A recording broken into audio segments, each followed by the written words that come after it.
How much do you need to save over 20 years in Canada to retire at 55? If you came to Canada as an immigrant, you may have a very different retirement calculation than someone who has lived and worked in Canada for 40 years. Maybe you arrived in your 30s, 40s, or even 50s. You worked hard, you built a career, you bought a home, you paid taxes, you contributed to CPP, and now you are thinking, can I actually retire at 55?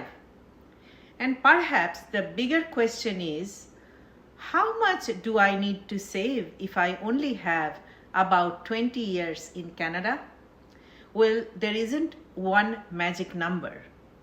You may hear people say you need $1 million or $2 million, or that you can retire on 500,000. But those numbers don't tell you very much.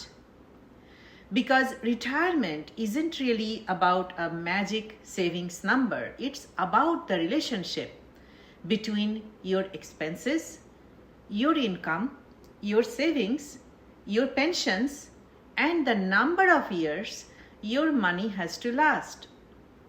And if you are an immigrant like me, who came to Canada later in life, there are a few additional things you really need to understand. So let's walk through this in a simple way. First, why retiring at 55 is different. Let's say you are 55 today and you want to stop working, and that's great. But here is the first thing you need to understand. Retiring at 55 doesn't mean your government retirement benefits necessarily start at 55. CPP can begin as early as age 60. OAS does not begin until age 65, and you may have an employer pension that begins at a different age depending on your plan. So if you retire at 55 and potentially have a period of several years where your investments and other income have to carry much of the load, think about it this way. You are 55, you retire, you are not collecting OAS yet. You may not even have started CPP, and perhaps you don't have a company pension. So where does your income come from? Your RRSP, your TFSA, your non-registered savings investments, cash, savings, a pension if you have one, or perhaps part-time work. That period between retirement and the beginning of your other income sources is extremely important. I like to think of it as your retirement bridge. The retirement bridge, what is that? Imagine it's like a bridge. On one side, you have your working years. On the other side, you have the years when your government pensions and other retirement income are providing more of your cash flow. And in the middle is the bridge. That's the money you have to provide for yourself. For someone retiring at 55, that bridge can be quite long. For example, if you decide to delay CPP until 65, you are potentially funding 10 years before CPP begins. And OAS doesn't even start until 65. So retiring at 55 isn't simply about asking how much money do I need for the rest of my life. You may also need to ask, how much money do I need between 55 and the point when my other retirement income begins? That's a much more useful question. Now, let's talk about the immigrant factor. If you came to Canada later in life, your CPP and OAS situation may be different from someone who spent their entire working life here. And this is where you really need to separate CPP from OAS. CPP is primarily based on your contributions and earnings in Canada. If you worked in Canada and contributed to CPP, those contributions count towards your CPP retirement pension. And if you also worked in another country, Canada may have a social security agreement with that country.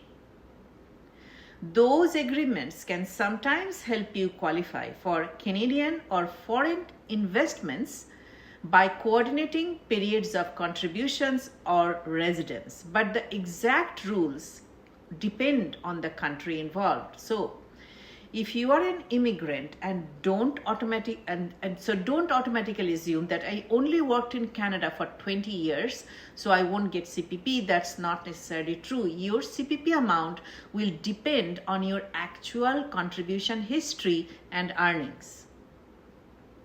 And that's why one of the first things you need to do is to look at your CPP record rather than guessing. And then there is OAS. And OAS is different. OAS is based largely on residence in Canada after age 18. If you have lived in Canada fewer than 40 years after age 18, you generally won't receive the full OAS pension. The partial pension is based on your years of Canadian residence divided by 40. For example, 20 years of Canadian residence would generally mean 20 upon 40 or 50% of the full OAS pension. And there is another important point. If you are living in Canada when you apply, the basic minimum residence requirement is generally 10 years after age 18. But if you are living outside of Canada, the normal requirement is 20 years of Canadian residence after age 18. Although international social security agreements can change how these rules apply. So, if you came to Canada at 45 and eventually have 20 years of Canadian residence, that's very different from somebody who has 40 years. You may receive only a partial OAS pension, and that's something you need to build into your retirement plan. So, how much do you actually need? Let's make this practical. Let's imagine an immigrant couple or an individual who wants to retire at 55. Let's say they want approximately $50,000 a year after tax to live comfortably. I'm using 50,000 simply as an example. Your number could be 35,000, 60,000, it could be 80,000. The important thing is that you start with that number. Let's say your household needs 50,000 a year. That's about 4,167 a year. And so, if you look at that calculation, you'll arrive at how much you need. And maybe you have a pension, and maybe you have a small part-time job, maybe you have rental income. But let's make it simple and say you need to fund the full 50,000 yourself. From age 55 to 65 is 10 years, that 50,000 or 500,000, and that's before considering investment returns, inflation, taxes, emergencies, and changes in spending. So immediately you can see why retiring at 55 requires substantial savings. But here is where the calculation gets more interesting. You may not need to fund the entire 50,000 forever. At some point, CPP may begin. At 65, OAS may begin if you are eligible. You may have an employer pension, and perhaps your spending will change. So your retirement savings don't necessarily have to provide every dollar of income for the rest of your life. They are part of a larger income picture. Here is another example. Let's say you are 55 and you have saved 600,000. You might think, great, I'm ready to retire. Or you might think, there is no way 600,000 is enough. And either reaction could be right. It depends on your spending. So if you spend 30,000 a year, $600,000 is a very different situation than if you spend $70,000 a year. Let's say you need $40,000 a year. That's roughly $3,300 a month. Your investments are providing some growth and you are actually withdrawing money. So the situation becomes more complicated than dividing 600,000 by 40,000. That's why retirement calculations are useful.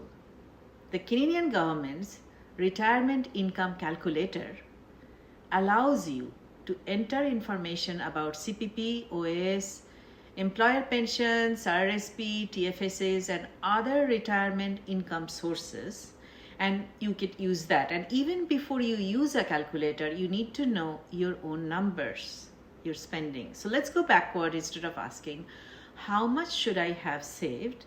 Let's ask, how much will I be spending? This is probably the most important number in your retirement plan.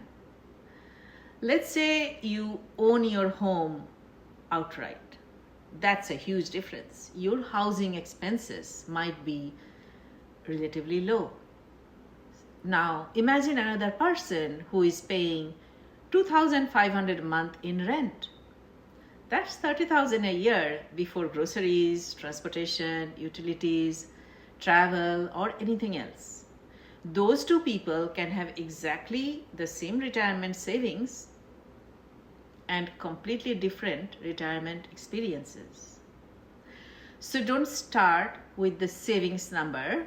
Start with your lifestyle and spending. What does your retirement actually cost? So sit down and write down your monthly expenses, mortgage or rent, property taxes, utilities, groceries, transportation, insurance, healthcare, dental expenses, any travel, entertainment, gifts, clothing, home maintenance, and add up all those things. And sometimes people forget fun and entertainment. So don't forget that part. It's not supposed to be a punishment. You have worked for 20 or 30 years, so you may want to travel and spend some time on entertainment. And if you want to take any classes or want to pursue any hobbies, you may want to spend money on your grandchildren. So,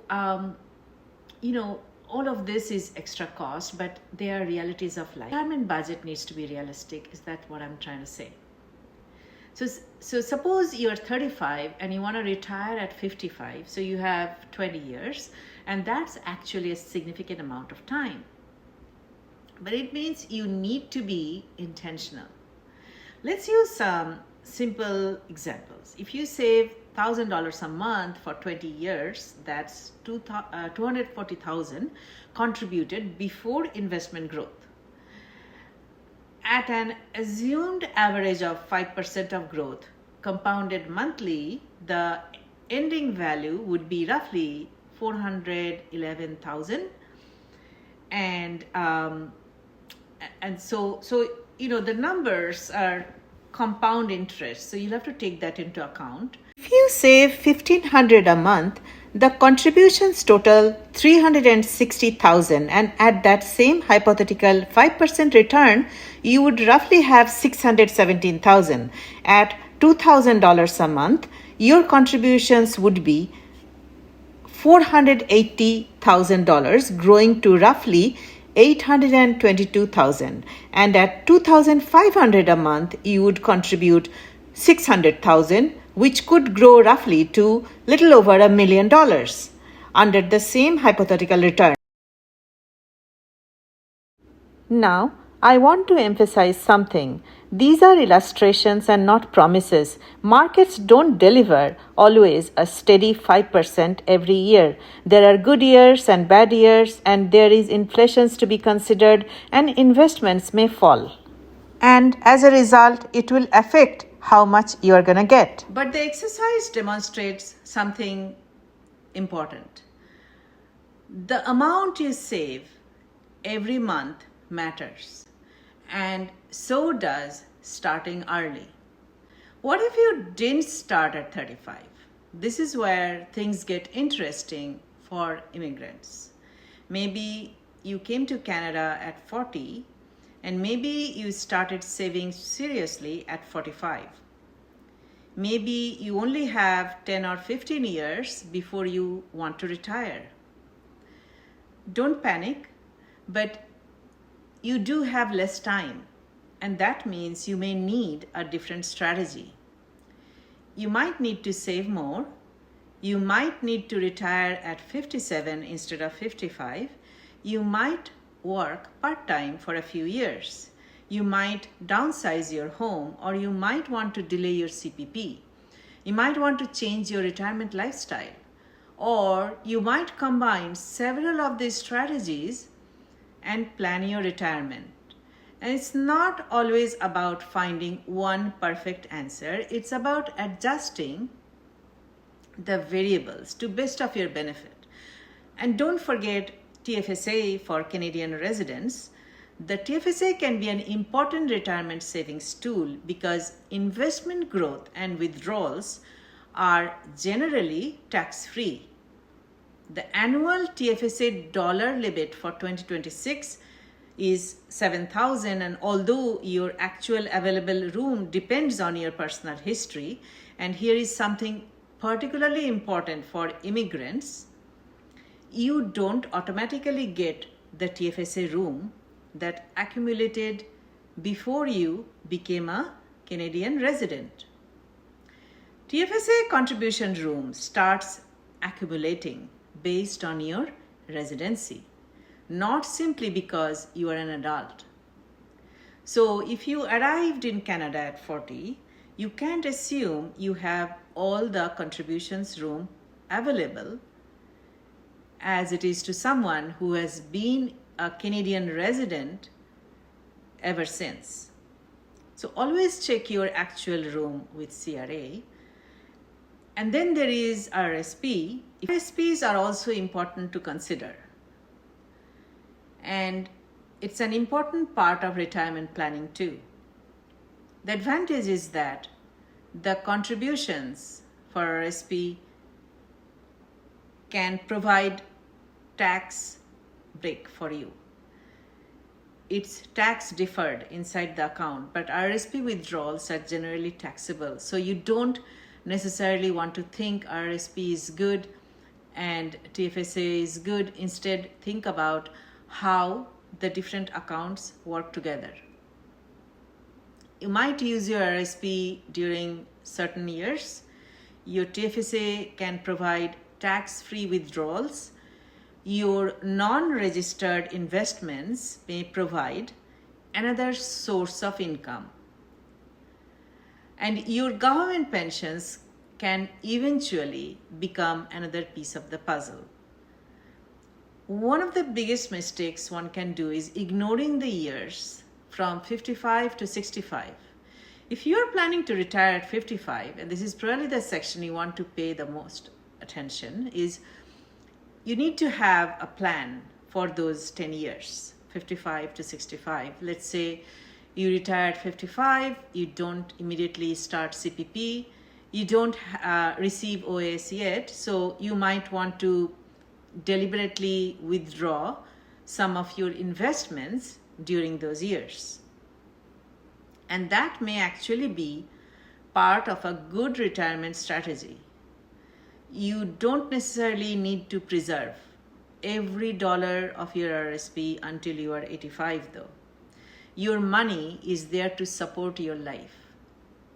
The question is how to withdraw in a sustainable and tax efficient way.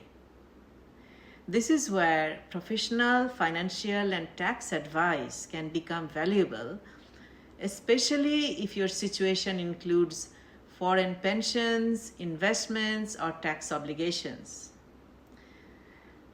And what about CPP though? CPP can start early as 60, but starting earlier generally means a permanently lower monthly pension than if you wait till 65. Government also allows you to delay CPP beyond 65, which increases the monthly amount. So don't automatically think I turned 60 and so I should take CPP.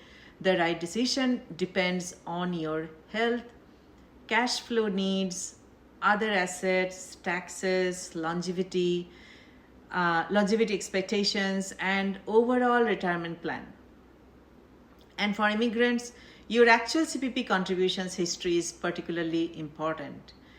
You may have fewer years of Canadian contributions than someone who arrived here at 20.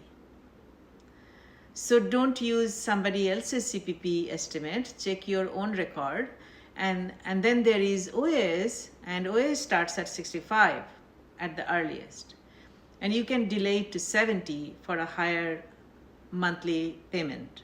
July to September 2026, the highest monthly CPP pension, 65, is listed by government as $751, and which can be higher if you delay it, and subject to eligibility and the rules, etc. at that time. So don't assume you'll receive the maximum. And if you have lived in Canada for only 20 years after age 18, your OAS could be a partial pension. And that is exactly why an immigrant's retirement plan needs to be looked at with respect to the residency history, not just savings. So let's create 3 retirement scenarios that is really simple. Scenario 1 is $400,000, you retire at 55, and you own your home. Your expenses are relatively modest. You have some CPP coming later. You expect partial OAS, and perhaps you do some part-time work. Could $400,000 work? Possibly. But your margin for error is much smaller. A major home repair, health expense, market downturn, or long periods of high inflation could put pressure on the plan. Scenario 2 is $700,000 saved. Now, there is more flexibility. You could potentially have more room for travel and discretionary spending. You have more money to bridge the years before CPP and OAS activates. And you have a larger cushion for unexpected expenses. But again, $700,000 doesn't automatically mean you are financially secure. A person spending $70,000 a year has a very different situation from someone spending $35,000 a year. Scenario 3, $1 million or more. Now you have a much larger financial cushion. But even here, I wouldn't say you're set. Don't worry about it. I wouldn't say that. You still need a plan. You need to think about taxes, inflation, investment risk, healthcare, long-term care, home repairs, helping children, travel, and longevity. Because your goal isn't simply to retire at 55, the goal is to make the money last. The number I really want you to focus on instead of asking, do I need $500,000 or $1 million? Ask, how much income do I need every month? Then ask, how much of that income will come from pensions and government benefits? And then ask, how much will my investments need to provide? That's your real retirement gap. For example, you need $4,000 a month. Your future pensions provide $1,500. Your investments provide the other $2,500. Now you're solving a real problem, instead of chasing an arbitrary savings number. And there is one more thing immigrants sometimes have that others don't. You may have another country in your financial picture. Maybe you worked for 15 years in another country. Maybe you have a pension there, or maybe you have savings there. Maybe you own property there. Or perhaps you are eligible for a foreign government pension. Canada has social security agreements with numerous countries, and these agreements can sometimes help coordinate Canadian and foreign benefits. But the rules vary by country, so you need to check the agreement that applies to you. So your retirement income may actually come from several places. Canada, your previous country, your employer, your investments, your savings, and perhaps even some part-time work. That's not necessarily a disadvantage.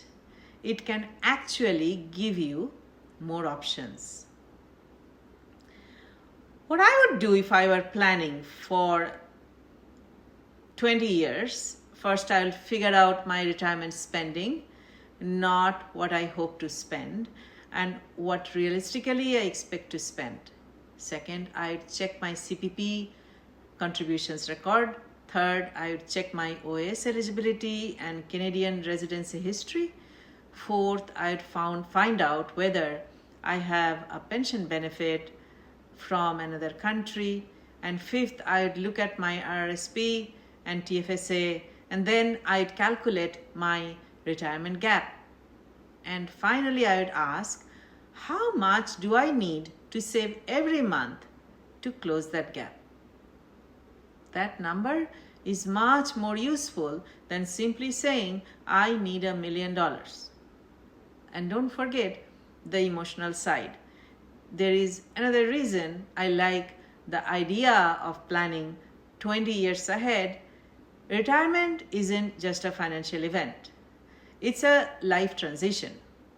You need to think about what you're going to do with your time, where you're going to live, who you're going to spend time with, what you're going to do every morning. So maybe this is the time to start planning for it. And if traveling becomes important to you, consider that. If you want to volunteer, or maybe you want to start a small business, maybe you want to spend more time with family, maybe you want to move somewhere less expensive. Your financial plan should support the life you actually want, not the other way around. So how much do you need? If you are hoping I'd give you the number, you're probably going to be disappointed, because I don't think there is one. For one person, 400,000 could be workable. For another person, even $1 million may not be enough. It depends on your spending. Housing, pensions, government benefits, health, investments, investment returns, and how long you need your money to last. And if you're an immigrant who wants to retire at 55, after roughly 20 years in Canada, I would pay particular attention to 3 things. Number 1, your retirement spending. Know what your life actually costs. Number 2, your retirement bridge. How much money do you need between 55 and the point where CPP, OAS, and other income sources kick off? And number 3, your Canadian pension history. Don't assume that you'll receive the same CPP or OAS as someone who has spent 40 years in Canada. Check your actual numbers, because once you know those 3 things, the retirement savings number becomes much easier to understand. My final thoughts: if you are an immigrant in Canada and you have spent the last 20 years building a life here, you have already accomplished something pretty significant. You started over. You built a career. You paid into the system. You created a home. And now you're thinking about the next chapter. Retiring at 55 can be possible, but it requires planning. And the earlier you start, the more choices you have. You don't necessarily need to become wealthy. You need to create enough financial flexibility that you aren't forced to work simply because you ran out of options. And that's really what retirement savings gives you. Options. The option to stop working, the option to work part-time, the option to travel, the option to stay home, the option to pursue something creative, the option to help your family, the option to decide how you want to spend your time. If you have 20 years before your target retirement age, don't look at that as a deadline. Look at it as an opportunity. 20 years is a long time to save, a long time for investments to grow, a long time to reduce debt, a long time to build your CPP record, a long time to figure out where you want to live, and a long time to build the life you actually want to retire into. The goal isn't simply, I want to retire at 55. The better goal is, I want to have enough choices at 55 that I don't have to work because I have to. That is a very different kind of retirement. So start with your number. Know your expenses. Know your pensions. Know your CPP. Know your OAS. Know what you have in your RRSP and TFSA. And know what you may be entitled from another country. And then work backwards, because retirement planning isn't about guessing a magic number. It's about building a bridge from the life you are living now to the life that you want next, the next chapter. And the earlier you start building that bridge, the easier it becomes to cross it. Thank you for listening to me today, and join me again for other fulfilling videos. Please subscribe and like. Thank you. Bye.